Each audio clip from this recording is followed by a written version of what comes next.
all-new Honda Civic comes in different flavors, including sedan and hatchback, automatic and manual, but arguably the manual hatchback is the sportiest and coolest option south side of an SI.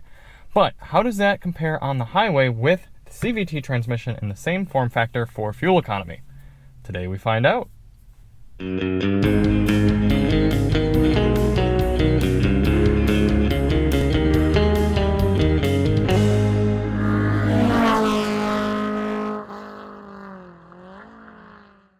Hey everybody, it's Charlie from Daily Motor.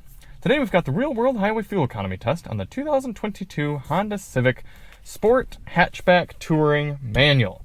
In today's test, we're going to head out and do 50 miles out and 50 miles back, averaging 70 miles per hour to get you a realistic highway fuel economy number for this compact hatchback. Before we get started, let's hop out and take a look at it.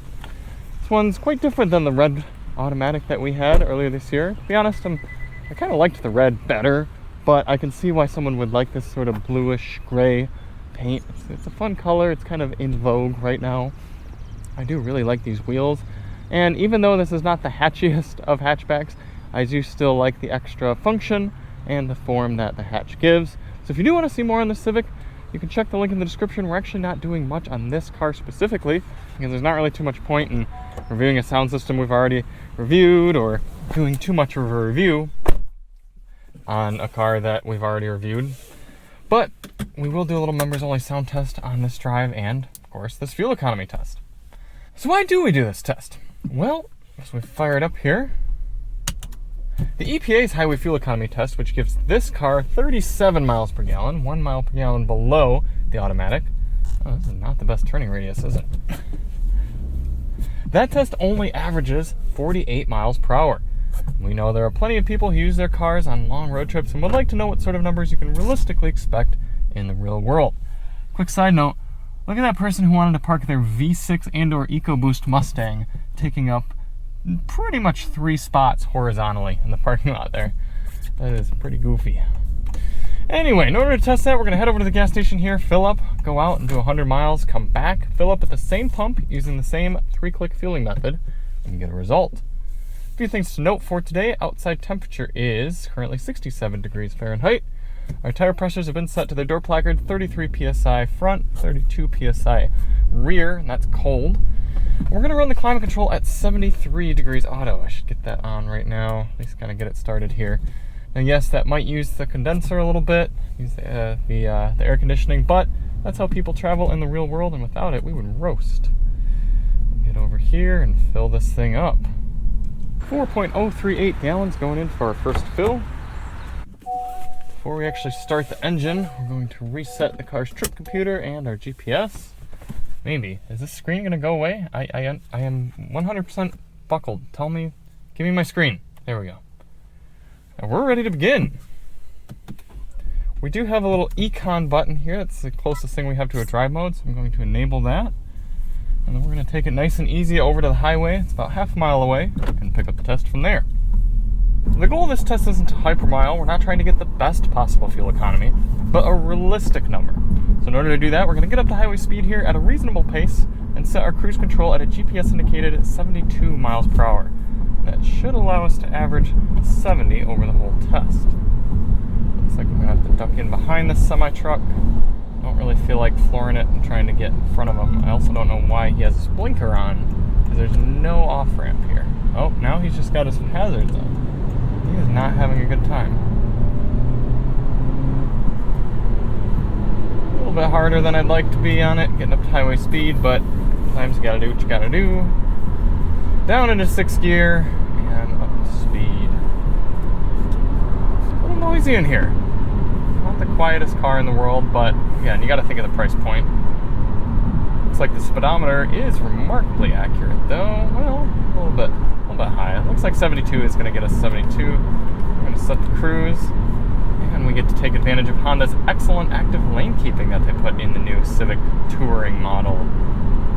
See, it's keeping me right centered in the lane. It's going to follow it along, and it's not annoying to beep or keep your hand on it. So definitely a fan of that. I'm going to be a fan of this Bose audio system, testing it out as well.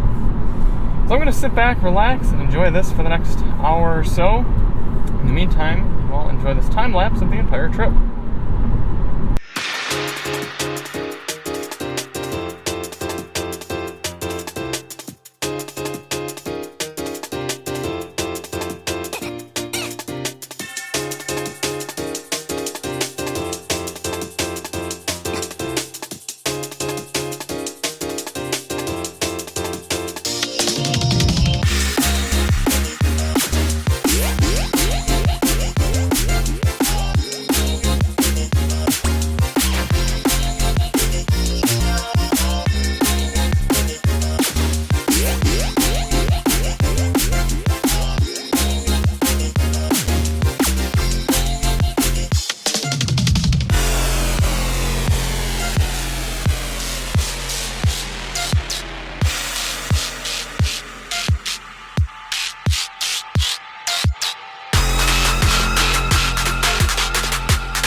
Coming into the end of the highway fuel economy test here in the Civic manual hatchback, I am so impressed.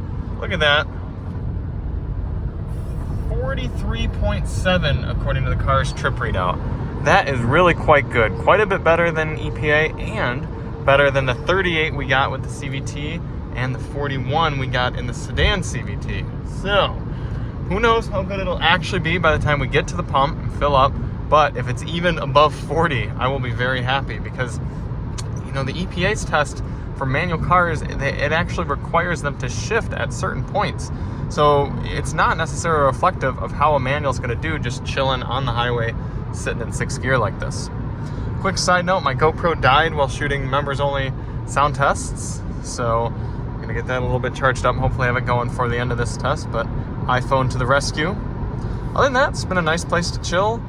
Enjoying the Bose audio system. Interestingly, we're not going to have much more time to show you this, but look, for some reason, the adaptive, or the lane keeping has stopped working properly. It's now bringing me over to the right side of the lane for some reason. And it kept pulling me. Even when I center the car, it pulls back over to the right. I don't know why it's doing that, but it ended up getting so bad that I had to stop using it, which is a shame because it was working really well before that. So we're going to get this thing back to the pump, fill it up, and see what we get as this number continues to creep up and get to 40 miles per gallon. The Civic ended up taking 2.441 gallons. So 102 divided by 2.441 is giving us 41.7, rounding up to 42, the most efficient Civic we've tested here at Daily Motor. Good job, little 6-speed manual. 43.9 was what we had when we pulled up to the pump according to the car's trip readout. So I think 42 is a pretty safe number. Maybe a little conservative from the car's trip readout, so maybe you might see a little better. There could be a little bit of margin of error from being at the pump there, but still better than EPA and still a very good number for such a fun and functional vehicle like this. We've got a 12.4 gallon fuel tank in here, so 12.4 times 42 miles per gallon, giving you an effective highway cruising range of 520 miles here in the Civic hatchback sport touring 6-speed manual. Thank you all so much for watching. If you do want to see more on the Civic, check the links in the description. I'm really happy with this result. It's good to know that if you're going to drive a manual in the real world, you can still expect to get those great fuel economy numbers, and you don't need to subject yourself to CVTs just to save money at the pump. And we'll see you on the next one. I'm Charlie from Daily Motor, and as always, drive on.